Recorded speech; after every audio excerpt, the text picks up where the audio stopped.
8669 morts. C'est le bilan des accidents de la circulation sur nos routes entre 2010 et 2018, d'après une communication faite par le porte-parole du gouvernement camerounais lors d'une conférence de presse tenue en décembre 2018. Nous perdons donc sur nos routes environ 1000 compatriotes chaque année depuis 2010. Selon l'OMS, c'est 1,3 million de personnes qui meurent chaque année dans le monde du fait des accidents de la route, pratiquement la population de la ville de Douala. Ces chiffres montrent bien à quel point il est indispensable d'accorder une importance majeure à la sécurité routière.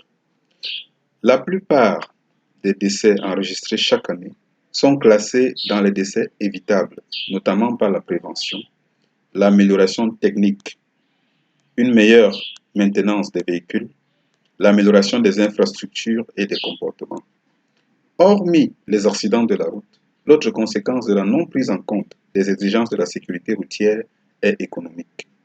Une mauvaise maintenance, une mauvaise conduite ou une mauvaise adaptation de la conduite à l'état des routes a pour corollaire de grandes dépenses pour l'entretien des véhicules. Un patron d'entreprise de transport peut de ce fait se retrouver chaque année en déficit financier à cause des charges liées au refus d'investir pour la sécurité.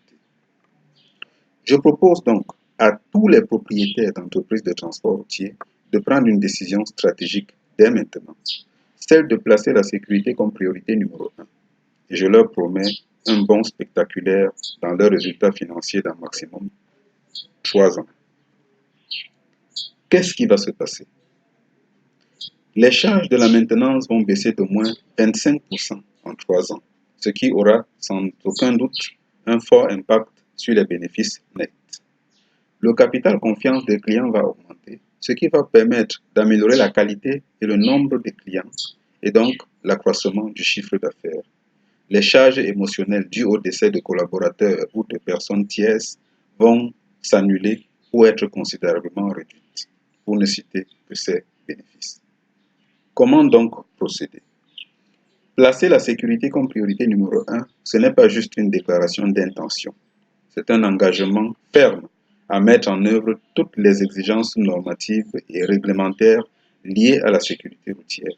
Cela demande un effort, mais un effort qui ressemble à David, face aux Goliaths des difficultés financières, judiciaires et humaines qui surviennent à la suite d'un accident grave.